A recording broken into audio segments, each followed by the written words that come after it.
من همان خاکسترم که هر صبح با خورشید اراده دوباره شعله‌ور می شود، همان دانه کوچک امیدی که طوفان‌ها نتوانستند از ریشه کندنش.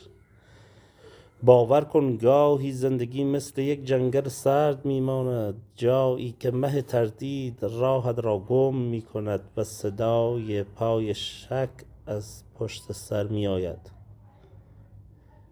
من نه از آن آتشم که می سوزاند هر نمی شود را، از آن دریایم که در گودال ترس نمی گنجد، پرندم نه در قفس شاید که بال می زنم روی بام حتما. بعضی ها می گویند آسمان مال ستاره هاست، اما من می گویم آسمان مال کسی است که جرأت پرواز دارد. حتی اگر بالهایت شکسته باشند، حتی اگر ابرها فریاد بزنند سقوط می کنی،